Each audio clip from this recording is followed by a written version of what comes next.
Peter Hill Explains, where I invite you to join the science teaching conversation with me about Nicholas of Cusa, Cusaran.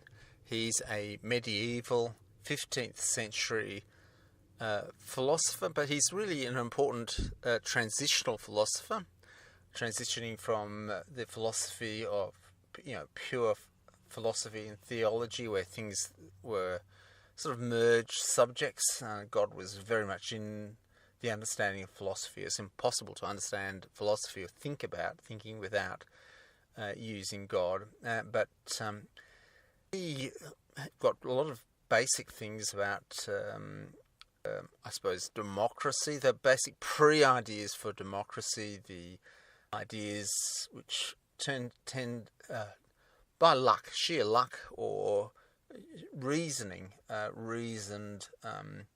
a non-Earth centered universe, a boundless universe, and this is just through the basics of raw reasoning. So it's sort of like he was on a particular arc, and we've actually met him 5-6 centuries later, in the 21st century. We've met him in this sort of complicated, more or less complicated way that we've arrived here. And in our complicated way, it seems to us straightforward, but as you look into his life and history, you go through. And again, we live in an age where we want a quick YouTube, a quick podcast, everything summarized, and I can pick everything up in 20 seconds. Well, as you come along here, it takes a little bit to understand him. So his life is one strand, his basic theory of knowledge and God is one strand, and his theory of knowledge is another strand. So we're into the 4th episode, the next strand, and we're just going to read through it. So he has basically just so many different. It's a pretty strange, sort of quasi-mathematical philosophy. Now, it's interesting to know that this is maths in the time before equations, and this is philosophy in the time before formal logic.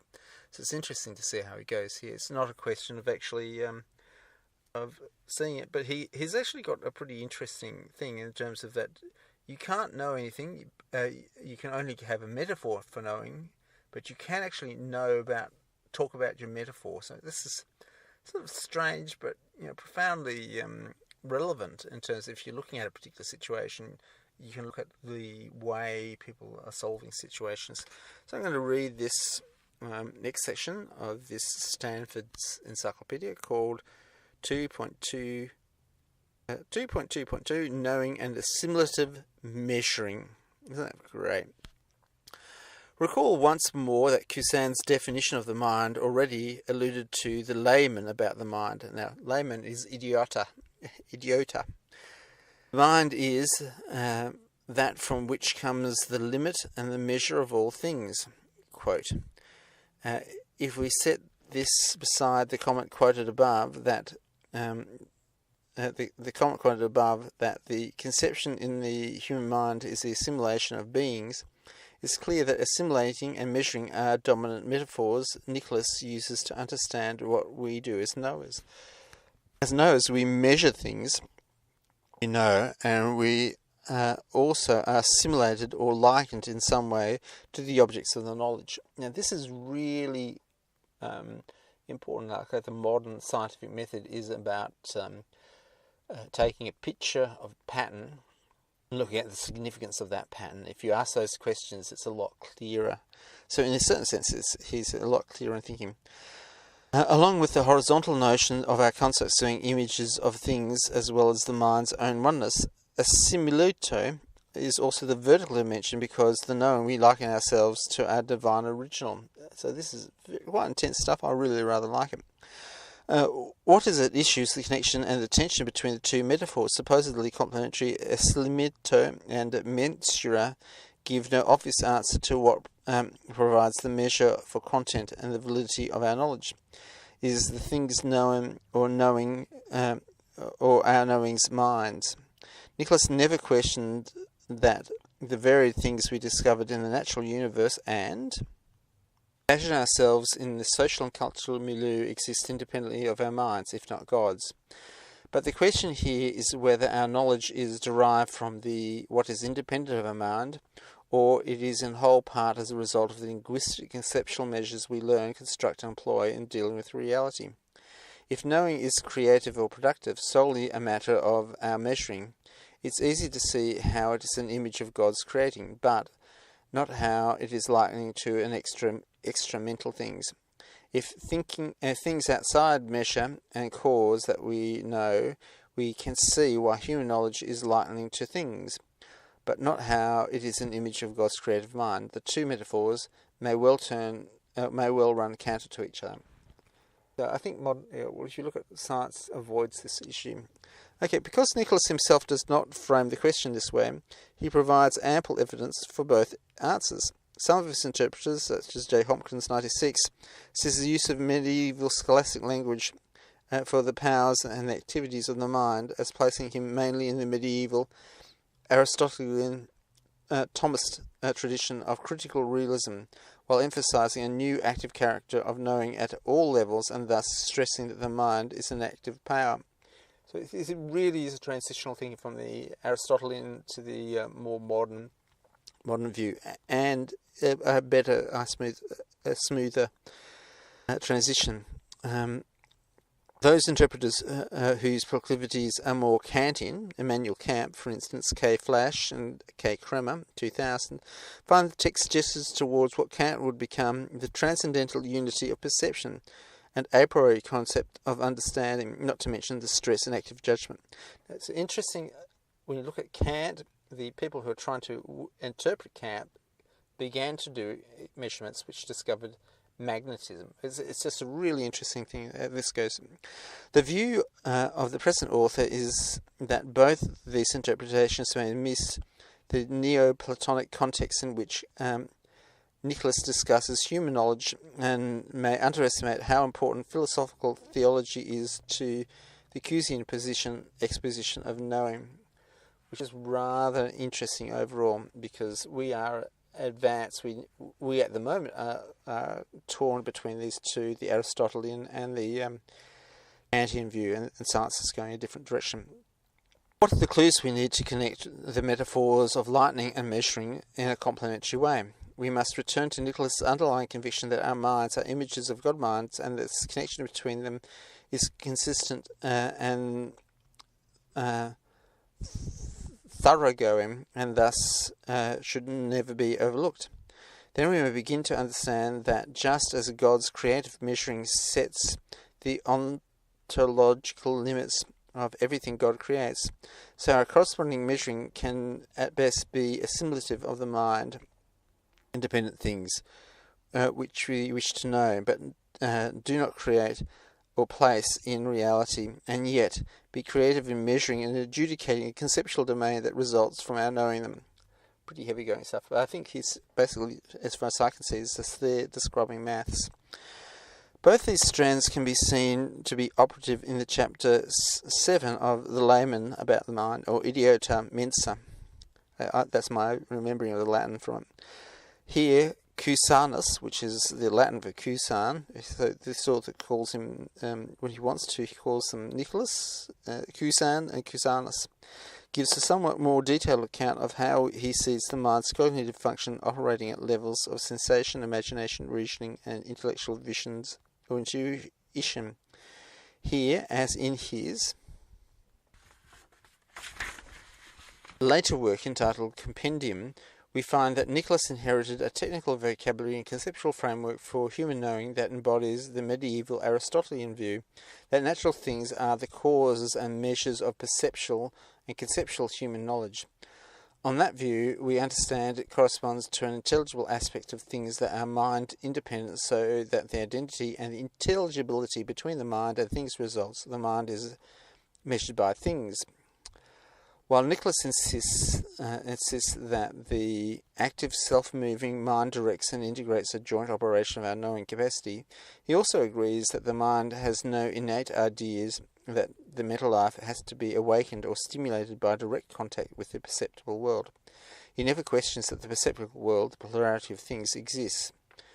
and is independent of our minds and knowledge.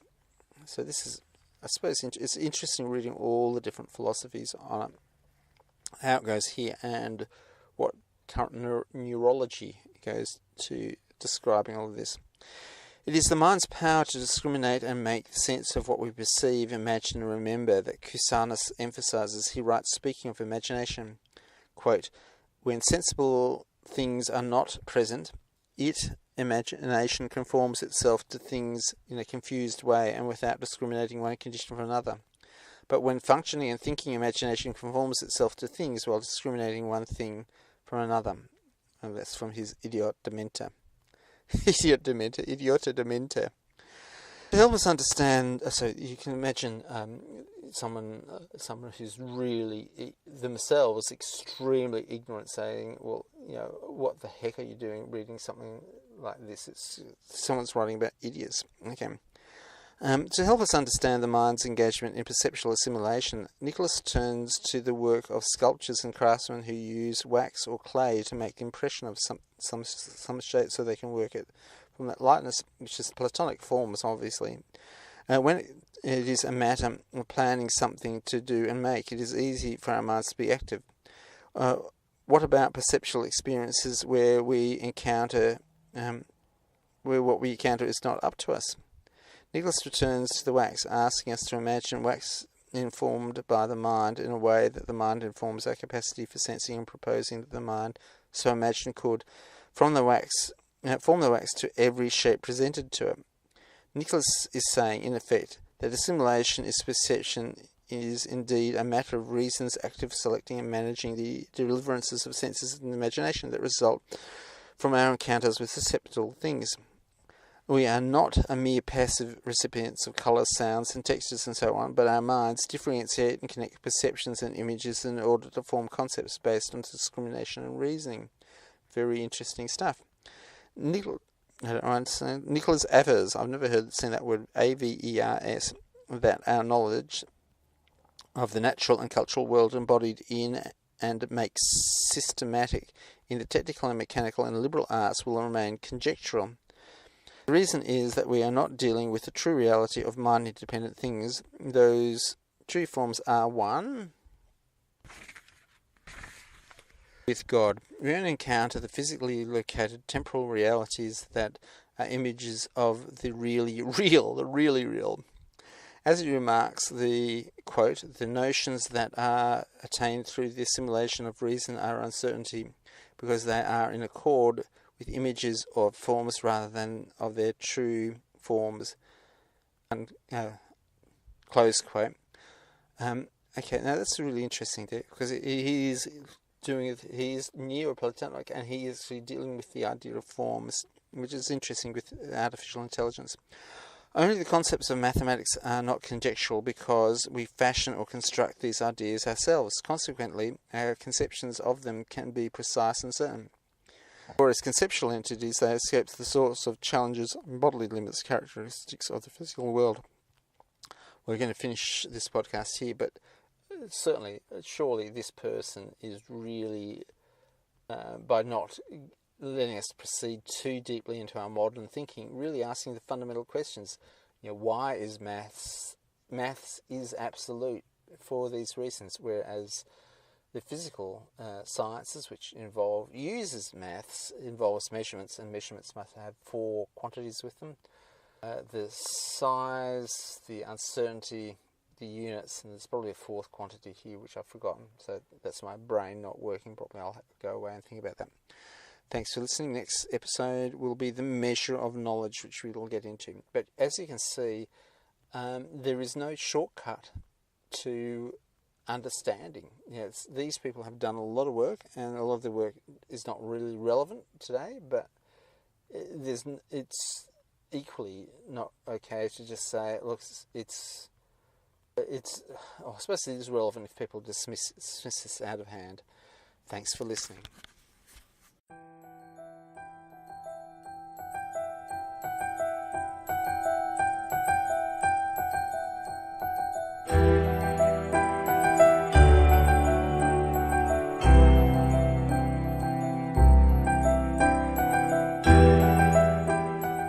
podcast, another story comes to a close.